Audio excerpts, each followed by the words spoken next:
ಮನೋವಿಹಾರಿಣಿ.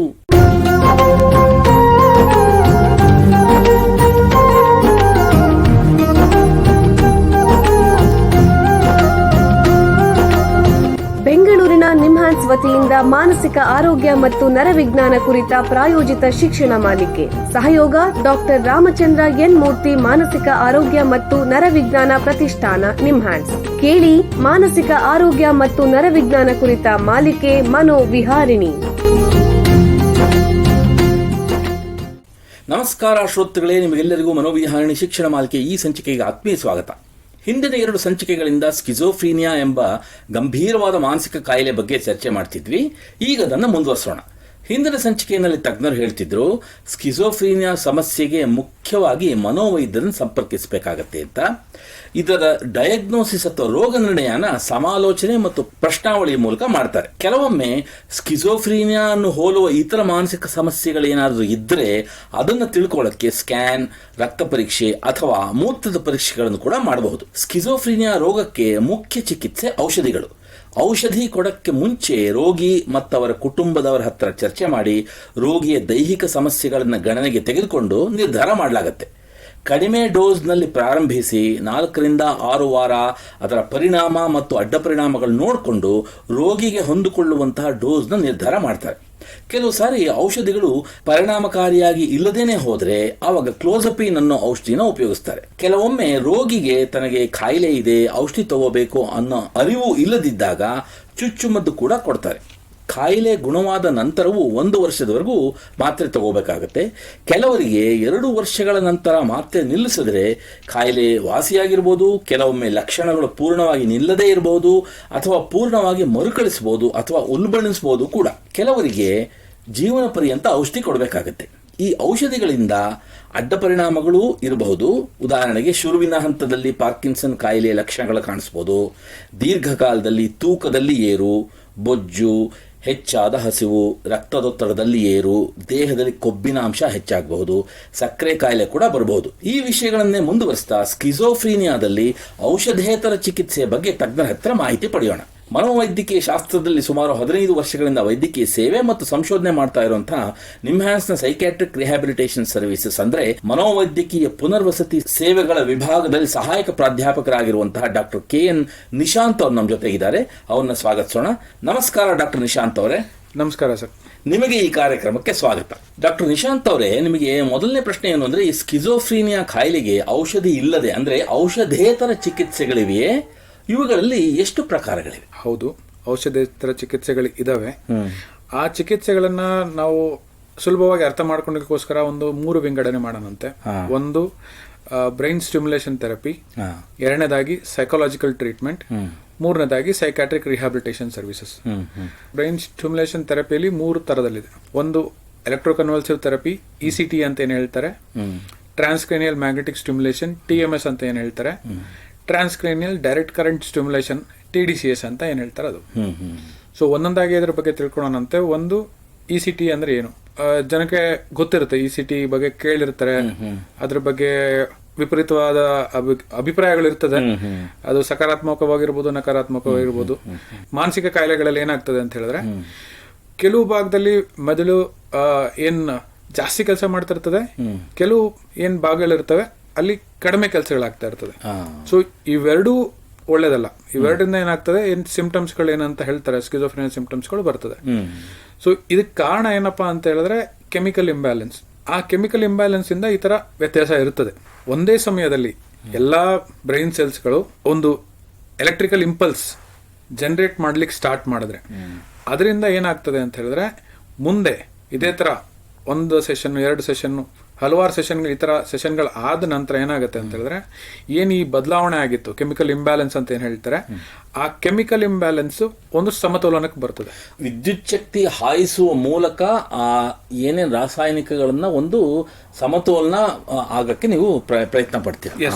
ಹೌದು, ಸರಿ ಸರಿ. ಎಲ್ಲಾ ಸೆಲ್ಸ್ಗಳು ಒಂದೇ ಸಮಯದಲ್ಲಿ ಕೆಲಸ ಮಾಡೋ ತರ ಮಾಡಬೇಕು ಅಂತ ಹೇಳಿದ್ರೆ ಸಣ್ಣ ಪ್ರಮಾಣದಲ್ಲಿ ಎಲೆಕ್ಟ್ರಿಕ್ ಕರೆಂಟ್ ಯೂಸ್ ಮಾಡೋ ಅವಶ್ಯಕತೆ ಇರ್ತದೆ. ಇದರಿಂದ ಏನಾಗ್ತದೆ ಅಂತ ಹೇಳಿದ್ರೆ, ಬರೇ ಮೆದುಳಿನಲ್ಲಿ ಮಾತ್ರ ಈ ತರ ವಿದ್ಯುತ್ ಶಕ್ತಿ ಉತ್ಪಾದನೆ ಆಗಿ ಅಲ್ಲೇ ನಿಂತು ಹೋಗಲ್ಲ. ಏನಾಗುತ್ತೆ ಅಂದ್ರೆ ಸೀಜರ್ಸ್ ಬರ್ತದೆ. ಒಂದು ರೀತಿ ಫಿಟ್ಸ್ ತರ ಬರ್ತದೆ. ಸೊ ಶರೀರದಲ್ಲಿರೋ ಮಸಲ್ಸ್ ಗಳೆಲ್ಲ ಈ ಫಿಟ್ಸ್ ತರ ಏನು ಕಂಟ್ರಾಕ್ಷನ್ ಇರ್ತದೆ ಆ ತರ ಆಗ್ತದೆ. ಸೊ ಇದರ ಅವಶ್ಯಕತೆ ನಮಗಿಲ್ಲ. ನಮಗೆ ಟ್ರೀಟ್ಮೆಂಟ್ಗೋಸ್ಕರ ನಮಗೆ ಅವಶ್ಯಕತೆ ಇರೋದೇನಂತ ಹೇಳಿದ್ರೆ ಮೊದಲಿನಲ್ಲಿರೋದು ಎಲ್ಲದು ನಾನು ಹೇಳ್ದಂಗೆ ಆ ತರ ಫಂಕ್ಷನ್ ಆಗಬೇಕು. ಈ ಫಿಟ್ಸ್ ಅವಶ್ಯಕತೆ ಇಲ್ಲದೆ ಇರೋದ್ರಿಂದ ನಾವೇನ್ ಮಾಡ್ತೀವಿ ಅಂತ ಹೇಳಿದ್ರೆ ಅದನ್ನ ತಡೆಗಟ್ಟಲಿಕ್ಕೋಸ್ಕರ ಆದಷ್ಟು ಮಟ್ಟಿಗೆ ತಡೆಗಟ್ಟಲಿಕ್ಕೋಸ್ಕರ ಏನ್ ಮಾಡ್ತೀವಿ ನಾವು ಅನಸ್ತೇಷಿಯಾ ಮತ್ತೆ ಮಸಲ್ ರಿಲ್ಯಾಕ್ಸೆಂಟ್ಸ್ ಯೂಸ್ ಮಾಡ್ತೀವಿ. ಸೊ ನಮಗೆ ಬೇಕಾದ ಏನು ಪರಿಣಾಮ ಇದೆ ಆ ಪರಿಣಾಮ ಮಾತ್ರ ಸಿಗ್ತದೆ, ಬೇಡದಿದ್ದ ಏನು ಪರಿಣಾಮ ಇದೆ ಅದನ್ನ ನಾವು ತಡೆಗಟ್ತೇವೆ. ಅಂದ್ರೆ ನಿಮ್ಮ ಪ್ರಕಾರ ಈ ಮೆದುಳಿನ ಪ್ರಚೋದನೆ ಅನ್ನೋದು ನಿಜವಾಗ್ಲೂ ಪರಿಣಾಮಕಾರಿಯೇ ಮತ್ತು ಔಷಧಿಯೊಂದಿಗೆ ಉಪಯೋಗಿಸಬೇಕೇ ಅಥವಾ ಔಷಧಿ ಇಲ್ಲದೆ ಬಳಸಬಹುದೇ ಈ ಎಲೆಕ್ಟ್ರೋಕನ್ವಲ್ಸಿವ್ ಥೆರಪಿಯನ್ನ? ಯಾವಾಗ್ಲೂ ಮಾತ್ರೆಗಳ ಟ್ರೀಟ್ಮೆಂಟ್ ಜೊತೆಗೆ ECT ಆಗ್ಲಿ, TMS ಆಗ್ಲಿ, TDCS ಆಗ್ಲಿ, ಇವೆಲ್ಲ ಜೊತೆಗೆ ನಡೆದಾಗ ಅದರಿಂದ ಇಂಪ್ರೂವ್ಮೆಂಟ್ ಚೆನ್ನಾಗಿರುತ್ತೆ. ಉದಾಹರಣೆಗೆ ಮಾತ್ರೆ ಒಂದು 20-30% ಇತ್ತು ಅಂತ ಹೇಳಿದ್ರೆ ಇದನ್ನ ಆಡ್ ಮಾಡ್ತಿದ್ದಂಗೆ ಅದರ ಇಂಪ್ರೂವ್ಮೆಂಟ್ 60-70%, 80% ಆ ತರ ಇಂಪ್ರೂವ್ಮೆಂಟ್ ಆಗ್ತದೆ. ಬಹಳ ಉಪಯುಕ್ತ ಮಾಹಿತಿ.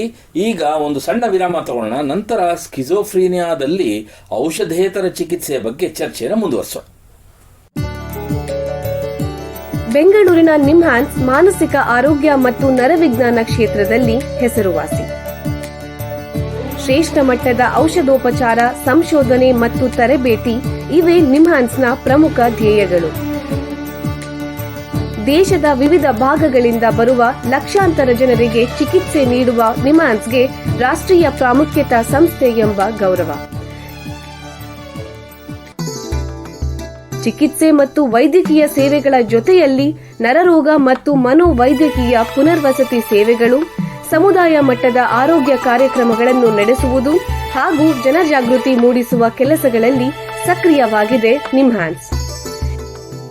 ಈ ನಿಟ್ಟಿನಲ್ಲಿ ಆಕಾಶವಾಣಿಯ ಶ್ರೋತೃಗಳಿಗೆ ನರಮಂಡಲ ಮತ್ತು ಮಾನಸಿಕ ಆರೋಗ್ಯದ ಬಗ್ಗೆ ಉಪಯುಕ್ತ ಮಾಹಿತಿ ನೀಡುವುದೇ ಡಾಕ್ಟರ್ ರಾಮಚಂದ್ರ ಎನ್ ಮೂರ್ತಿ ಮಾನಸಿಕ ಆರೋಗ್ಯ ಮತ್ತು ನರವಿಜ್ಞಾನ ಪ್ರತಿಷ್ಠಾನ ನಿಮ್ಹಾನ್ಸ್ನ ಸಹಯೋಗದೊಂದಿಗೆ ಮೂಡಿಬರುತ್ತಿರುವ ಈ ಮನೋವಿಹಾರಿಣಿ ಶಿಕ್ಷಣ ಮಾಲಿಕೆಯ ಮೂಲ ಉದ್ದೇಶ. ವಿರಾಮದ ನಂತರ ಮನೋವಿಹಾರಿಣಿಯ ಈ ಸಂಚಿಕೆಗೆ ನಿಮಗೆಲ್ಲರಿಗೂ ಮತ್ತೊಮ್ಮೆ ಸ್ವಾಗತ. ವಿರಾಮಕ್ಕೆ ಮುಂಚೆ ಸ್ಕಿಜೋಫ್ರೀನಿಯಾದ ಔಷಧೇತರ ಚಿಕಿತ್ಸೆಯ ಬಗ್ಗೆ ನಿಮ್ಹಾನ್ಸ್ನ ತಜ್ಞರಾದ ಡಾಕ್ಟರ್ ನಿಶಾಂತ್ ಅವರ ಹತ್ರ ಮಾತಾಡ್ತಾ ಇದ್ವಿ. ಈಗ ಈ ಚರ್ಚೆನ ಮುಂದುವರಿಸೋಣ. ಡಾಕ್ಟ್ರೇ, ಮುಂದಿನ ಪ್ರಶ್ನೆ ಏನು ಅಂತಂದ್ರೆ, ಈ ಸ್ಕಿಜೋಫ್ರೀನಿಯಾಗೆ ಉಪಯೋಗವಾಗುವಂತಹ ಮಾನಸಿಕ ಚಿಕಿತ್ಸೆಗಳು ಅಂದ್ರೆ ಸೈಕೋಥೆರಪೀಸ್ ಯಾವ್ದಾರು ಇದೆಯೇ? ದಯವಿಟ್ಟು ತಿಳಿಸಿ. ಈ ಸ್ಕಿಜೋಫ್ರೀನಿಯಾಗೆ ಜನರಲ್ ಆಗಿ ನಮ್ಗೆ ಗೊತ್ತಿರೋದೇನಂತ ಹೇಳಿದ್ರೆ ಮಾತ್ರೆಗಳಿಂದ ಮತ್ತೆ ECT ಇಂದ ಬ್ರೈನ್ ಸ್ಟಿಮ್ಯುಲೇಷನ್ ಟ್ರೀಟ್ಮೆಂಟ್ ಆಗ್ತದೆ ಅಂತ ಎಲ್ಲರಿಗೂ ಗೊತ್ತು. ಥೆರಪೀಸ್ಗಳಲ್ಲಿ ಅಂತ ಬಂತ ಹೇಳಿದ್ರೆ ಒಂದು psycho education, patient psycho education ಆಗಲಿ, ಫ್ಯಾಮಿಲಿ ಸೈಕೋ ಎಜುಕೇಶನ್ ಆಗಲಿ. ಸೈಕೋ ಎಜುಕೇಶನ್ ಅಂದ್ರೆ ಏನಪ್ಪಾ ಅಂತ ಹೇಳಿದ್ರೆ, ಒಬ್ಬ ಪೇಷಂಟ್ ಏನಿರ್ತಾರೆ ಅವ್ರಿಗೆ ಒಂದು ಸತಿ ನಾವು ಅವ್ರಿಗೆ ಕಾಯಿಲೆ ಬಂದು ಟ್ರೀಟ್ಮೆಂಟ್ ಆದ ನಂತರ ಅವ್ರಿಗೆ ಅದ್ ಏನ್ ಕಾಯಿಲೆ ಇತ್ತು, ನನಗೆ ಕಾಯಿಲೆ ಇತ್ತಾ, ನಾನು ಮಾತ್ರೆಗಳು ತಗೊಬೇಕಾ ಅನ್ನೋದ್ರ ಬಗ್ಗೆ ಅರಿವು ಕಡಿಮೆ ಇರುತ್ತೆ. ಅದನ್ನ ಇನ್ಸೈಟ್ ಅಂತ ಹೇಳ್ತೀವಿ ನಾವು. ಸೊ ಇನ್ಸೈಟ್ ಕಡಿಮೆ ಇರ್ತದೆ. ಸೊ ಇನ್ಸೈಟ್ ಕಡಿಮೆ ಇರೋದ್ರಿಂದ ತೊಂದರೆ ಏನು ಅಂತ ಹೇಳಿದ್ರೆ, ಅವರು ಸ್ವಲ್ಪ ದಿನದ ನಂತರ ಅವರು ಇಲ್ಲಪ್ಪ ನನಗೇನು ತೊಂದರೆ ಇಲ್ಲ, ನಾನು ಮಾತ್ರೆ ಬಿಟ್ಬಿಡೋಣ ಅನ್ನೋ ನಿರ್ಧಾರಕ್ಕೆ ಬರ್ಬೋದು ಅವರು. ಸೊ ನಾವು ಸೈಕೋ ಎಜುಕೇಟ್ ಮಾಡೋದ್ರಿಂದ ಏನು ಉಪಯೋಗ ಆಗುತ್ತೆ ಅಂತ ಹೇಳಿದ್ರೆ, ಅವರಿಗೆ ಏನ್ ಲಕ್ಷಣಗಳಿತ್ತು, ಅವರಿಗೆ ಆ ಲಕ್ಷಣಗಳಿಂದ ಏನೇನು ಆಯ್ತು, ಅದಂತರ ಏನ್ ಟ್ರೀಟ್ಮೆಂಟ್ ಆಯ್ತು, ಟ್ರೀಟ್ಮೆಂಟ್ ಅವಶ್ಯಕತೆ ಎಷ್ಟು ದಿವಸ ಇದೆ, ಟ್ರೀಟ್ಮೆಂಟ್ ತಗೊಂಡ್ರೆ ಅವ್ರಿಗೆ ಉಪಯೋಗ ಏನು, ಸೈಡ್ ಎಫೆಕ್ಟ್ಗಳೇನು, ಇವೆಲ್ಲ ವಿಚಾರಗಳು ಅವ್ರಿಗೆ ತಿಳಿಸಿದ ನಂತರ, ಇದು ಒಂದ್ಸತಿ ಹೇಳಿದ್ರೆ ಆಗಲ್ಲ ಸರ್, ಪದೇ ಎವ್ರಿ ಸೆಷನ್ಗಳು ಬಂದಾಗಲೂ ಸ್ವಲ್ಪ ಮಟ್ಟಿಗೆ ಅವ್ರಿಗೆ ಸೈಕೋ ಎಜುಕೇಶನ್ ಮಾಡ್ತಾ ಇರಬೇಕು. ಇದು ಪೇಷಂಟ್ ಸೈಕೋ ಎಜುಕೇಶನ್. ಫ್ಯಾಮಿಲಿಗೋಸ್ಕರ ನಾವು ಇದೇ ಸೇಮ್ ಏನು ಪೇಷಂಟಿಗೆ ಹೇಳಿದ್ವಿ ಅದೇ ವಿಚಾರಗಳು ಕಾಯಿಲೆ ಬಗ್ಗೆ, ಕಾಯಿಲೆ ಟ್ರೀಟ್ಮೆಂಟ್ ಬಗ್ಗೆ ನಾವು ಹೇಳ್ಬೋದು. ಅದ್ರ ಜೊತೆಗೆ ಇನ್ನೊಂದೇನಂತ ಹೇಳಿದ್ರೆ, ಅಕಸ್ಮಾತ್ ಮತ್ತೆ ಮರುಕಳಿಸಿದ್ರೆ ಕಾಯಿಲೆ, ಅದು ವಿಪರೀತಕ್ಕೆ ಹೋಗೋಕ್ಕಿಂತ ಮುಂಚೆ ಎಷ್ಟು ಜಲ್ದಿ ಅದನ್ನ ಐಡೆಂಟಿಫೈ ಮಾಡ್ಬೋದು ಅನ್ನೋ ವಿಷಯನೂ ಅವ್ರಿಗೆ ಹೇಳ್ತೇವೆ. ಸೊ ಅದನ್ನ ಐಡೆಂಟಿಫೈ ಮಾಡಿ ಅವ್ರ ತಕ್ಷಣ ಕರ್ಕೊಂಬರ್ತಾರ ಅವ್ರು ಮಾಡಿದ್ರೆ ಅದು ಉಲ್ಬಣಗಳು ಆಗದೆ ಇರೋ ತರ ನೋಡ್ಕೊಂಡು ನಾವು ಅದನ್ನ ಟ್ರೀಟ್ಮೆಂಟ್ ಕೊಡ್ಬೋದು. ಇನ್ನೂ ಒಂದು ಅಂತ ಹೇಳಿದ್ರೆ, ಕೆಲವು ಸತಿ ಈಗ ಮನೆಯಲ್ಲಿ ಈ ತರ ಒಬ್ರು ಪೇಷಂಟ್ ಇದ್ದಾರೆ, ಅವರು ಏನ್ ಕೆಲಸ ಮಾಡ್ತಾ ಇರಲ್ಲ, ಸ್ವಲ್ಪ ತೊಂದರೆಗಳು ಮಾಡ್ತಾ ಇರ್ತಾರೆ ಅಂತ ಹೇಳಿದ್ರೆ, ಮನೆಯಲ್ಲಿರೋ ಫ್ಯಾಮಿಲಿ ಮೆಂಬರ್ಸ್ಗೆ ಏನಾಗುತ್ತೆ, ಒಂದು ನೆಗೆಟಿವ್ ಎಮೋಷನ್ ಕ್ರಿಯೇಟ್ ಆಗ್ತದೆ. ಅದನ್ನ ಎಕ್ಸ್ಪ್ರೆಸ್ಡ್ ಎಮೋಷನ್ ಅಂತ ಹೇಳ್ತೀವಿ. ಆ ಎಕ್ಸ್ಪ್ರೆಸ್ಡ್ ಎಮೋಷನ್ ಇಂದ ಏನಂದ್ರೆ ಮತ್ತೆ ಪೇಷಂಟ್ ಅಲ್ಲಿ ಕಾಯಿಲೆ ಮರುಕಳಿಸೋ ಸಂಭಾವನೆ ಇರ್ತದೆ. ಪೇಷಂಟ್ ಟ್ರೀಟ್ಮೆಂಟಿಗೆ ಬರದೇ ಇರ್ಬೋದು, ಮಾತ್ರೆ ತಗೊಂಡೇ ಇರ್ಬೋದು, ಇದೆಲ್ಲ ವಿಪರೀತ ತೊಂದರೆಗಳಾಗ್ತದೆ. ಸೊ ಅದನ್ನ ಬರದೇ ಇರೋ ತರ ನಾವು ನೋಡ್ಕೊಳೋದು ಒಂದು ಅಂಶ ಇದೆ. ಅದು ಸೈಕೋ ಎಜುಕೇಷನಲ್ಲಿ ಈ ಎಕ್ಸ್ಪ್ರೆಸ್ ಎಮೋಷನನ್ನು ಹೇಗೆ ನಾವು ಕಂಟ್ರೋಲ್ ಮಾಡೋದು ಅನ್ನೋದನ್ನು ಸಹ ಅವರಿಗೆ ಹೇಳ್ತೇವೆ. ಇಷ್ಟು. ಸೆಕೆಂಡ್ ಬಂತು ಅಂತ ಹೇಳಿದ್ರೆ ಕಾಗ್ನಿಟಿವ್ ಬಿಹೇವಿಯರ್ ಥೆರಪಿ ಫಾರ್ ಸೈಕೋಸಿಸ್. ಕಾಗ್ನಿಟಿವ್ ಬಿಹೇವಿಯರ್ ಥೆರಪಿ ಅಂದರೆ ಸೈಕೋಸಿಸಲ್ಲಿ ಹೇಗೆ ಉಪಯೋಗ ಆಗುತ್ತೆ ಅಂತ ಹೇಳಿದ್ರೆ, ಟ್ರೀಟ್ಮೆಂಟ್ ಆದ ನಂತರ ಸ್ವಲ್ಪ ಮಟ್ಟಿಗೆ ಇವರಿಗೆ ಆರ್ಟ್ರಿ ಹ್ಯಾಲುಸಿನೇಷನ್, ಏನು ಕಿವಿಯಲ್ಲಿ ಮಾತು ಕೇಳಿಸೋದಿರ್ತಾರೆ, ಡಿಲ್ಯೂಷನ್ ಅಂತ ಏನು ಹೇಳ್ತಾರೆ, ನಂಬಿಕೆಗಳು, ಭಯ, ಜನಗಳು ನನಗೇನೋ ಮಾಡ್ಬಿಡ್ತಾರೆ ಅನ್ನೋ ಭಯ ಸ್ವಲ್ಪ ಮಟ್ಟಿಗೆ ಉಳ್ಕೋಬಹುದು. ಉಳಿಯೋದ್ರಿಂದ ಏನಾಗುತ್ತೆ ಅಂತ ಹೇಳಿದ್ರೆ ಅವರಿಗೆ ಪ್ರತಿನಿತ್ಯದ ಏನು ಕೆಲಸಗಳಿರ್ತದೆ ಅಥವಾ ಏನೋ ಒಂದು ಅವ್ರಿಗೆ ಮುಂದೆ ಫ್ಯೂಚರಲ್ಲಿ ಅವರು ಮುಂದುವರಿಬೇಕು ಅಂತ ಹೇಳಿದ್ರೆ ಸ್ವಲ್ಪ ಮಟ್ಟಿಗೆ ಅವ್ರಿಗೆ ತೊಂದರೆ ಆಗೋ ಚಾನ್ಸಸ್ ಇರ್ತದೆ. ಸೊ CBTಯಲ್ಲಿ ಏನು ಮಾಡ್ತೀವಿ ಅಂತ ಹೇಳಿದ್ರೆ, ಈ ಏನು ಸ್ವಲ್ಪ ಸಿಂಪ್ಟಮ್ಸ್ಗಳು ಉಳಿದಿದೆ ಅದರಿಂದ ಅವರಿಗೆ ಏನು ಎಮೋಷನ್ಗಳು ಬರ್ತಾ ಇದೆ, ಭಯ ಆಗಲಿ ಗಾಬರಿ ಆಗಲಿ ಏನೇ ಆಗಲಿ, ಅದು ಎಷ್ಟು ಕಡಿಮೆ ಮಟ್ಟಿಗೆ ನಾವು ಅದನ್ನು ತಡೆಗಟ್ಬೋದು ಅದನ್ನು ಮಾಡ್ತೀವಿ ನಾವು. ಈಗ ರೋಗಿಗಳಲ್ಲಿ ಕೆಲವೊಮ್ಮೆ ಸಾಮಾಜಿಕ ಕೌಶಲ್ಯಗಳು ಕಡಿಮೆ ಇರುತ್ತೆ ಅಂತ ಹೇಳ್ತಾರೆ, ಇದನ್ನು ಸುಧಾರಿಸೋದು ಹೇಗೆ? ಸ್ಕಿಜೋಫ್ರೆನಿಯಾ ಪೇಷಂಟಲ್ಲಿ ನೀವು ಹೇಳ್ದಂಗೆ ಈ ಸೋಷಿಯಲ್ ಸ್ಕಿಲ್ಸ್ ಕಡಿಮೆ ಇರ್ತದೆ. ಸೋಷಿಯಲ್ ಸ್ಕಿಲ್ಸ್ ಅಂತ ಹೇಳಿದ್ರೆ ಬೇಸಿಕಲಿ ನಾವು ಏನು ಮಾತಾಡಬೇಕು, ಹೇಗೆ ಮಾತಾಡಬೇಕು, ಯಾವಾಗ ಮಾತಾಡಬೇಕು, ಎಲ್ಲಿ ಮಾತಾಡಬೇಕು, ಇವೆಲ್ಲ ಬರ್ತದೆ. ಇದಕ್ಕೇನಿಲ್ಲ ಅಂತ ಹೇಳಿದ್ರೆ ನಾವು ಥೆರಪಿಗಳು ಹೆಂಗೆ ಮಾಡ್ತೀವಿ ಅಂತ ಹೇಳಿದ್ರೆ ಅವರಿಗೆ ಟ್ರೈನಿಂಗ್ ಇರ್ತದೆ, ಮಾಡೆಲಿಂಗ್ ಅಂತಾರೆ. ಅಂದರೆ ನಾವು ಹೇಳ್ಕೊಡೋದು, ಇಲ್ಲಪ್ಪ ಈ ಥರ ಸಿಚುವೇಶನಲ್ಲಿ ಏನು ಮಾಡಬೇಕು ಅಂತ ಮಾಡೆಲಿಂಗ್, ರೋಲ್ ಪ್ಲೇ ಇರ್ತದೆ. ಎದುರ ಬದರ ಕೂರಿಸಿ ಈ ಥರ ಸಿಚುವೇಶನಲ್ಲಿ ಹೇಗೆ ನೀವು ಅದನ್ನು ರೆಸ್ಪಾಂಡ್ ಮಾಡಬೇಕು, ರೋಲ್ ಪ್ಲೇಗಳು ಮಾಡ್ತಾರೆ. ಅದರದ್ದು ಫೀಡ್ಬ್ಯಾಕ್ ಇರ್ತದೆ. ಫೀಡ್ಬ್ಯಾಕ್ ಜೊತೆಗೆ ಏನಂತ ಹೇಳಿದ್ರೆ ಅವರಿಗೆ ಮನೆಗೆ ಒಂದು ಹೋಮ್ವರ್ಕ್ ಥರ ಕೊಡ್ತೀವಿ, ಈ ಥರ ಮಾಡಿ ಅಂತ ಹೇಳ್ಬಿಟ್ಟು. ಸೊ ಇದರಿಂದ ಅವರಿಗೆ ನಿಧಾನಕ್ಕೆ ಈ ಥರ ಸೆಷನ್ಸ್ಗಳಾಗ್ತಾ ಇದ್ರೆ ಅವ್ರ ಸೋಷಿಯಲ್ ಸ್ಕಿಲ್ಸ್ಗಳು ಇಂಪ್ರೂವ್ ಆಗ್ತದೆ. ಅಂದರೆ ಸಮಾಜದಲ್ಲಿ ಹೇಗೆ ನಡ್ಕೋಬೇಕು ಅನ್ನೋದು ನೀವು ತರಬೇತಿ ಕೊಡ್ತೀರಿ.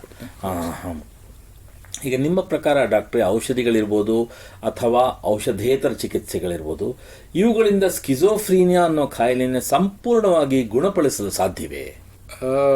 ಈ ಪ್ರಶ್ನೆಗೆ ಸರ್ ನಾನು ಉತ್ತರ ಹೇಳಬೇಕು ಅಂತ ಹೇಳಿದ್ರೆ, ಈ ಸಂಪೂರ್ಣವಾಗಿ ಗುಣ ಅನ್ನೋದ್ರ ಬಗ್ಗೆ ನಾವು ಡಿಫೈನ್ ಮಾಡಬೇಕಾಗ್ತದೆ.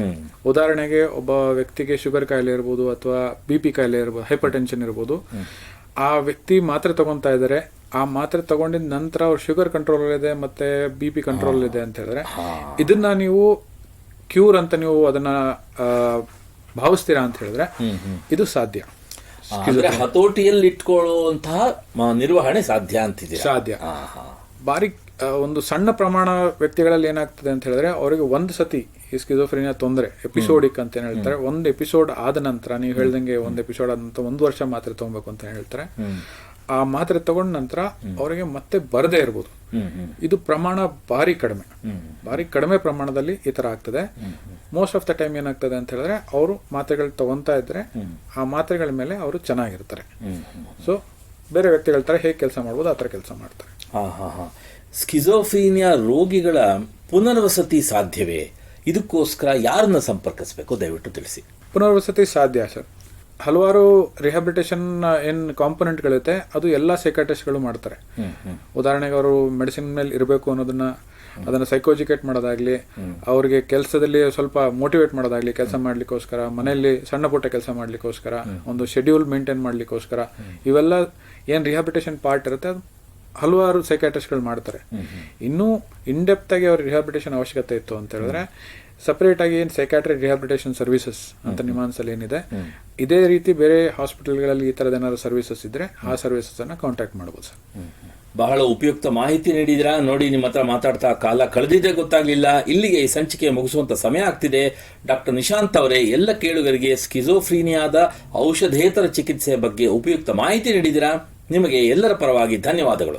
ಶ್ರೋತೃಗಳೇ, ಮಾನಸಿಕ ಆರೋಗ್ಯ ಮತ್ತು ನರವಿಜ್ಞಾನದ ಬಗ್ಗೆ ಇನ್ನೂ ಹೆಚ್ಚಿನ ಮಾಹಿತಿಯೊಂದಿಗೆ ಮನೋವಿಹಾರಣೆಯ ಮುಂದಿನ ಸಂಚಿಕೆಯಲ್ಲಿ ಭೇಟಿಯಾಗೋಣ. ನಮಸ್ಕಾರ. ಇಲ್ಲಿಯವರೆಗೆ ಬೆಂಗಳೂರಿನ ನಿಮ್ಹಾನ್ಸ್ ವತಿಯಿಂದ ಮಾನಸಿಕ ಆರೋಗ್ಯ ಮತ್ತು ನರವಿಜ್ಞಾನ ಕುರಿತ ಪ್ರಾಯೋಜಿತ ಶಿಕ್ಷಣ ಮಾಲಿಕೆ ಮನೋವಿಹಾರಿಣಿ ಕೇಳಿದಿರಿ. ಸಹಯೋಗ ಡಾಕ್ಟರ್ ರಾಮಚಂದ್ರ ಎನ್ ಮೂರ್ತಿ, ಮಾನಸಿಕ ಆರೋಗ್ಯ ಮತ್ತು ನರವಿಜ್ಞಾನ ಪ್ರತಿಷ್ಠಾನ, ನಿಮ್ಹಾನ್ಸ್. ನೆರವು ಡಾಕ್ಟರ್ KS ಮೀನಾ, ನಿಮ್ಹಾನ್ಸ್. ಮಾನಸಿಕ ಆರೋಗ್ಯ ಶಿಕ್ಷಣ ವಿಭಾಗ, ನಿಮ್ಹಾನ್ಸ್ ಹಾಗೂ ನಿವೇದಿತಾ BS, ನಿಮ್ಹಾನ್ಸ್. ಸಂಗೀತ ಸಂಯೋಜನೆ K. ಕಲ್ಯಾಣ್. ಪರಿಕಲ್ಪನೆ, ನಿರೂಪಣೆ ಮತ್ತು ನಿರ್ಮಾಣ ಡಾಕ್ಟರ್ MM ಶ್ರೀನಿವಾಸ್ ಭರತ್, ನಿಮ್ಹಾನ್ಸ್. ನಿಮ್ಮ ಸಂದೇಶಗಳನ್ನು ಕಳಿಸಬೇಕಾದ ದೂರವಾಣಿ ಸಂಖ್ಯೆ 7899105524. 7899105524. ವಾಟ್ಸ್ಆಪ್ ಸಂದೇಶಗಳು ಮಾತ್ರ. ಈ ಕಾರ್ಯಕ್ರಮದ ಮುಂದಿನ ಸಂಚಿಕೆ ಮುಂದಿನ ವಾರ ಇದೇ ಸಮಯಕ್ಕೆ ಮನೋವಿಹಾರಿಣಿ ಮಾಲಿಕೆಯಲ್ಲಿ.